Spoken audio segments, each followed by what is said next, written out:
Hijab ban for Muslim frontline hotel staff, a form of discrimination. EU anti-palm oil campaign will affect millions of industry players.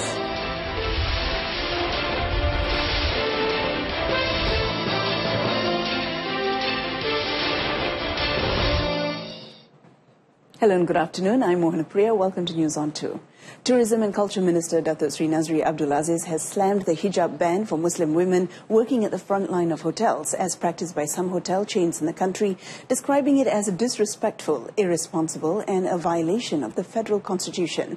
He said whatever the explanation, it still is a form of discrimination and questioned why international hotel chains are operating in Malaysia if they bar staff from wearing headscarves.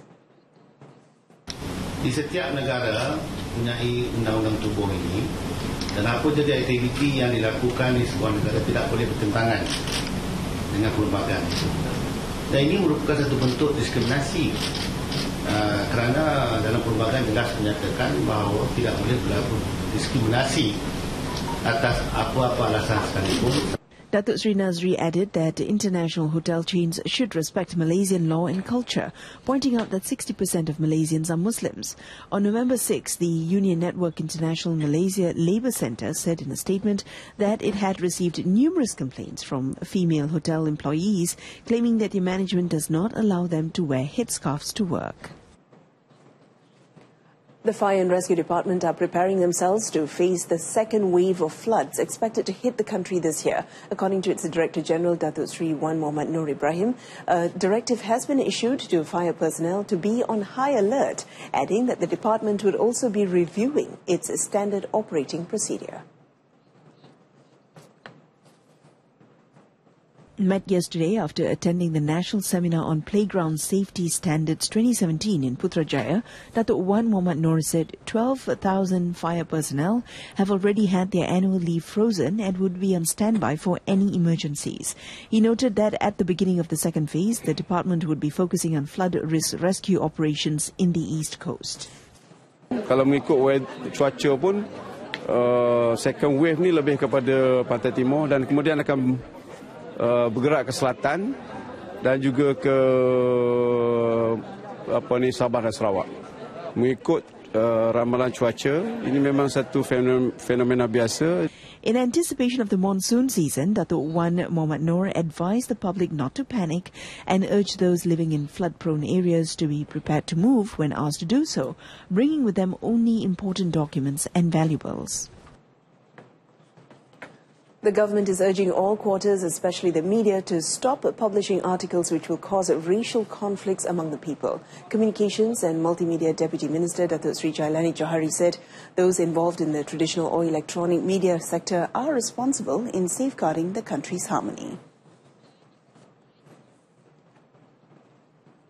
Datuk Sri Jailani said this to Bernama when commenting on an article published by Portal on charges against Terengganu Police Chief Dato' ID Ismail, who had allegedly raised racial issues.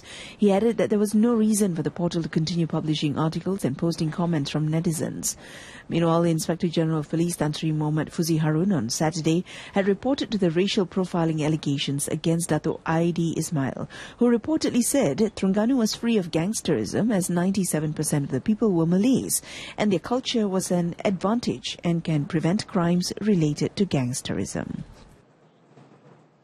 Langkawi Hospital is now one of the hospitals in the country to utilize solar technology as its energy source. Health Ministry Medical Development Division Director Dr. Azman Abu Bakar said the project was aimed at minimizing electricity consumption through the implementation of energy conservation strategies using the solar photovoltaic system. A total of 250 solar panels had been installed on the roof of the hospital, which will produce 80 kilowatts per hour to be used as the new source of energy for the hospital. The system was completed within 3 months with a total cost of 1 million ringgit, enabling the hospital to save up to 360,000 ringgit from electricity bills per year. Kita dapat lihat kalau kita dapat gunakan tenaga biasa, solar energy ini, dan telah pun dibuktikan oleh hospital ini sebanyak 20% boleh kita jimat dari segi kegunaan elektrik. electric consumption hospital memang agak tinggi, 24 hours running. Other than Langkawi Hospital, the National Cancer Institute in Putrajaya and Sungai Buloh Hospital are also using solar technology as their source of energy. 3 individuals were arrested last Sunday in Semenyih, Selangor on suspicion of being involved in the kidnapping of a Bangladeshi man in Iskandar Puteri, Johor. Iskandar Puteri District Police Chief ACP Nur Hashim, in confirming the arrest, said 2 of the suspects are foreign nationals while one of them is a foreigner. The arrests came following a report received from the victim's nephew, who was ordered to pay a ransom of 45,000 ringgit after the kidnappers threatened to kill the victim if he failed to meet the demand.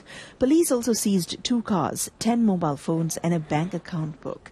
2 of the suspects have been placed under 14-day remand, while one is being remanded until Friday. The case is being investigated under Section 363 of the Penal Code for kidnapping and Section 385 of the Penal Code for putting a person in fear of injury in order to commit extortion. 5 individuals have been detained in 3 separate operations conducted by the National Anti-Drug Agency AADK in Sungai Petani, Kedah. Kuala Muda District Chief AADK Officer Mad Ilyas Shahmi Ibnu confirmed the arrests, which were made at Taman Sri Orchid Fasa 1, Taman Sri Orchid and Taman Sinar Mentari. In a statement, Mad Ilyas said the suspects, aged between 20 and 35, and included a pair of twins who pleaded to be let off the hook as he has a son to take care of. All suspects were brought to the Kuala Muda AADK District Office for further action. Tests revealed they were positive for opioid and methamphetamine. Felda plans to transform land schemes into smart townships. Stay with us.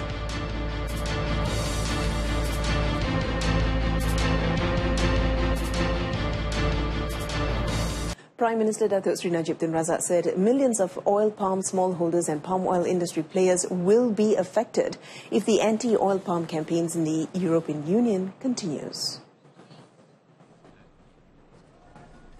Raising the issue at the ASEAN Summit in Manila, the Premier also stated that the livelihood of 600,000 oil palm smallholders in Malaysia would be dented by the campaign, while in Indonesia, 17.5 million would be affected. The matter was conveyed to EU President Donald Tusk, who acknowledged that the matter needed to be seriously addressed and promised to personally see to it. Indonesian President Joko Widodo had earlier stated that Indonesia will take action against the EU and the campaign. Datuk Sri Najib added that Malaysia and Indonesia will be discussing a shared strategy to address the issue.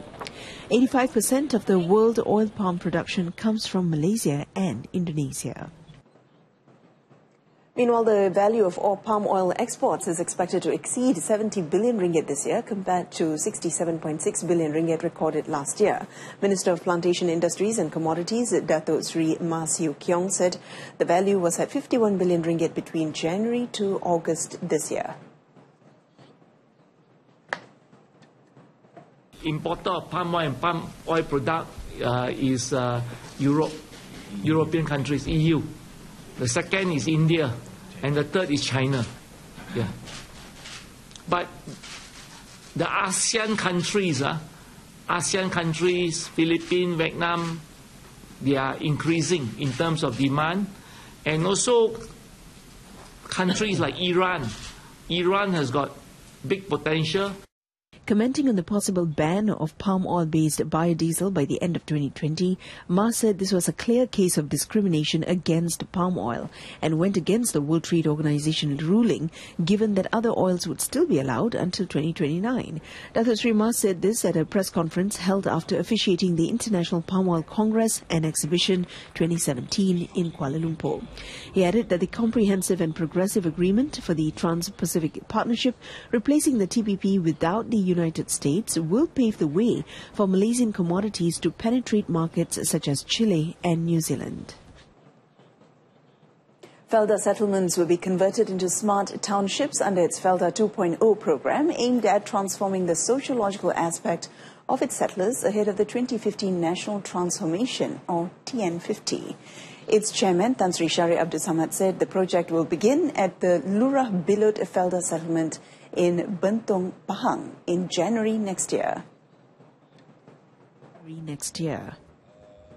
Apabila kita ni membuka Felda tu dan cadangan Felda 2.0 itu sebagai satu yang usaha yang boleh melibatkan berbagai-bagai badan dan agensi, keperluan untuk menjayakan Felda 2.0 ikut rancangan mungkin boleh ditambah bilangan rancangan itu setiap tahun.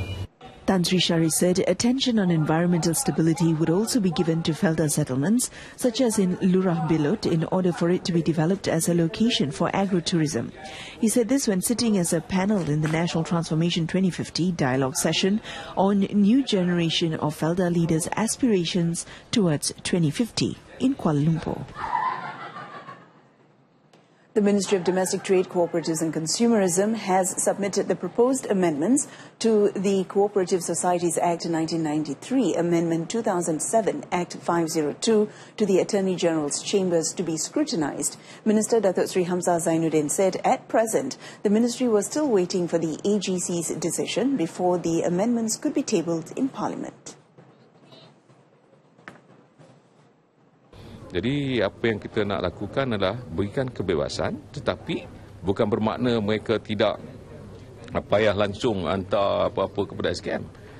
Dia buat mengikut corporate governance, pastikan dia dah ikut segala-galanya, board dah lulus, management dah mengikut segala-galanya, dia dah lakukan inform kepada SKM. Datuk Sri Hamzah said this at a dinner held in conjunction with the International Cooperative Alliance Global Conference and General Assembly in Petaling Jaya, Selangor. The event was also attended by International Cooperative Alliance President Monique Leroux and Angkasa President Dato' Abdul Fattah Abdullah. 4 local franchises have caught international attention at the 2017 Be My Dealer exhibition held in Turkey last month. Malaysian Franchise Association, MFA Secretary General Muhammad Shukri Saleh said the 4 local brands showcased at the exhibition this year were Mary Brown, Manhattan Fish Market, Global Art and Laundry Bar.